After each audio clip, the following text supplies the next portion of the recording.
जय हिंद। पिछले वीडियो में हमने देखा था इंसास राइफल के बारे में टेक्निकल डाटा और उसके पार्ट्स नेम। इस वीडियो में हम देखेंगे इंसास राइफल के खोलना जोड़ना। चलिए पहले हम इसका थोड़ा टेक्निकल डाटा का रिवीजन करते हैं, वैसे उसके बाद हम पार्ट्स को क्रम वाइज खोलते हैं। देखिए, इंसास राइफल बिना मैगजीन के साथ इसका वजन कितना होता है? 4 किलो 18 ग्राम का होता है। और खाली मैगजीन के साथ इसका वजन 4 किलो 108 किलोग्राम का होता है। भरी मैगजीन के साथ इंसास राइफल का वजन 4 किलो 373 ग्राम होता है। ठीक है। होल्ड बट के साथ इसका वजन 3.5 किलो यानी 3 किलो 500 ग्राम। और खाली मैगजीन का वजन कितना होता है?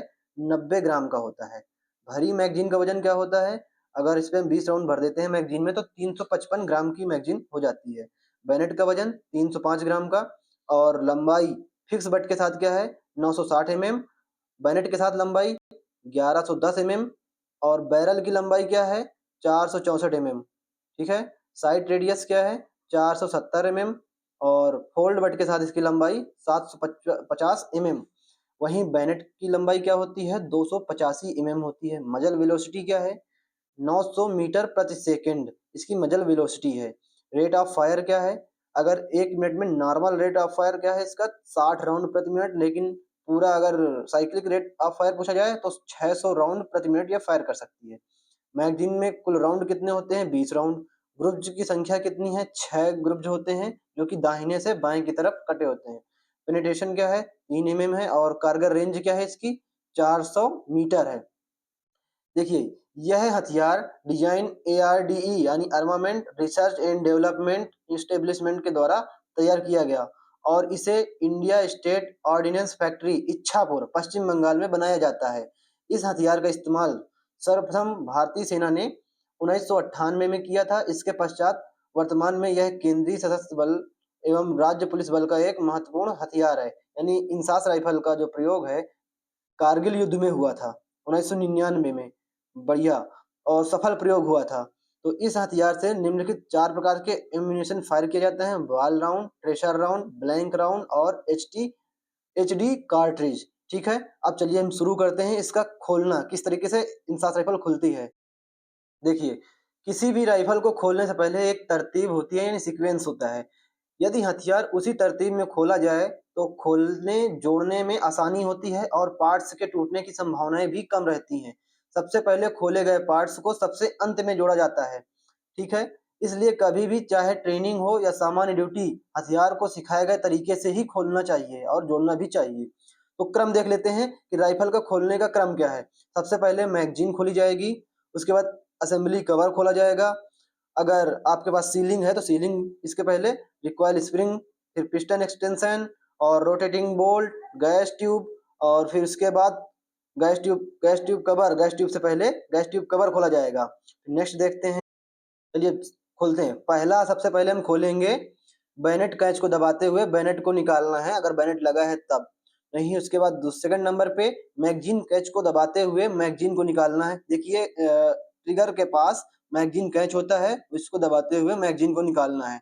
तीसरे नंबर पे सीलिंग को खोलना है। ये अगर सीलिंग आपके पास लगी है राइफल में सीलिंग खोलोगे। फिर 4 नंबर पे चेंज लीवर को पोजीशन R या B पर कर देना है यानी सेफ से लॉक से हटा देना है। उसके बाद ये देख सकते हो ये है आपका चेंज लीवर। नंबर 5 पे राइफल को कॉक करना है। ठीक है। उसके बाद नेक्स्ट देखते हैं हम। कॉक करने के बाद नंबर 6 पे दाहिने हाथ की कलमे वाली उंगली से रिटर्निंग लॉकिंग लीवर को दबाते हुए अंगूठे से रिटर्नर को आगे करना है और रिसीवर कवर को खोलना है जैसे कि इस पे दिखाया गया है। आप देख सकते हो कि रिटर्नर लॉकिंग लीवर को दबाना है। उसके बाद 7वें नंबर पे आपको क्या करना है? रिकॉइल स्प्रिंग एवं पिस्टन एक्सटेंशन को पीछे खींचकर बाहर निकाल देना है। ये है आपका जो स्प्रिंग है रिकॉइल स्प्रिंग, इसको बाहर निकाल देना है जैसा कि इस पे निकाल रहा है। उसके बाद ये जो पिस्टन एक्सटेंशन है चाल वाला पुर्जा, इसको निकाल देना है। 8वें नंबर पे आपको करना है पिस्टन एक्सटेंशन से रोटेटिंग बोल्ट को भी अलग कर देना है। रोटेटिंग बोल्ट देख सकते हो ये पूरा पिस्टन एक्सटेंशन है, इसी में रोटेटिंग बोल्ट लगा रहता है, इसको अलग कर देना है। नंबर 9 पे करना है गैस ट्यूब लॉकिंग कैच को 90 डिग्री खड़ा करते हुए गैस ट्यूब को अलग कर देना है। यहाँ पे ये होता है लॉकिंग कैच। ये जो है लॉकिंग कैच है। इसको पहले आप 90 डिग्री खड़ा करोगे, उसके बाद ये जो गैस ट्यूब होता है, गैस ट्यूब फिर निकल जाएगा। अगर 90 डिग्री नहीं खड़ा हुआ है तो फिर आपका ये गैस ट्यूब नहीं निकलेगा। इसके बाद देखते हैं लास्ट पे हम क्या करना है। अगर मैगज़ीन को भी खोलना है, तो सबसे पहले मैगज़ीन को खोलने के लिए डिम्पल यानी बॉटम प्लेट स्टड को दबाते हुए बॉटम प्लेट को खोलना है और स्प्रिंग पर काबू पाते हुए स्प्रिंग को निकाल देना है। यानी कि इसको पहली बार ज़रूरत नहीं पड़ती, अगर ज़रूरत है तो इसको इस तरह से खोलेंगे। ध्यान रहे, इसको पढ़िएगा। राइफ़ल को जोड़ना, राइफ़ल के पार्ट्स जिस क्रम में खोले जाते हैं, उसके उल्टे क्रम में जोड़े जाते हैं। साथ ही जोड़ने से पहले सभी पार्ट्स के रजिस्ट्रेशन नंबर मिला लिए जाएँ। यानी कि राइफ़ल में हर पार्ट्स पे नंबर लिखा होता है, उस पे नंबर मिला लिया जाता है। ठीक है? देखते हैं। एक चीज़ को ध्यान दीजिएगा, इंसास राइफ़ल के कुल 4 जगहों पर पार्ट्स के रजिस्ट्रेशन नंबर लिखे होते हैं। किसमें-किसमें?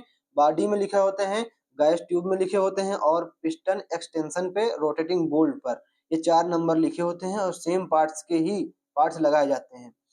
अब देखिए राइफ़ल के पार्ट्स को जोड़ने के बाद राइफ़ल की जाँच भी की जाती है। सबसे पहले मैगज़ीन को निकालना है, चेंज लीवर को आर पर करना है, राइफ़ल को 2 बार कॉक करना है और ट्रिगर दबाना है। यकीन करना है कि पिस्टन एक्सटेंशन पूरी तरह आगे चला गया है। चेंज लीवर को एस पर करें, फिर ट्रिगर को दबाने की कोशिश करें, वह नहीं दबेगा। इस तरह से उसकी जाँच की जाती है। अब पार्ट्स के नाम अगर हम देखें तो सारे पार्ट्स देखते हैं क्रम वाइज़। सबसे पहले बैरल असेंबली, ये है बैरल असेंबली देख सकते हो। उसके बाद कॉकिंग हैंडल असेंबली, ये जो निकला है इस पे कॉकिंग हैंडल इसको बोलते हैं। बॉडी हाउसिंग असेंबली, उसके बाद piston extension assembly, rotating bolt, फिर रिकॉइल स्प्रिंग। ठीक है, रिकॉइल स्प्रिंग असेंबली ये चीज़ है। ठीक है।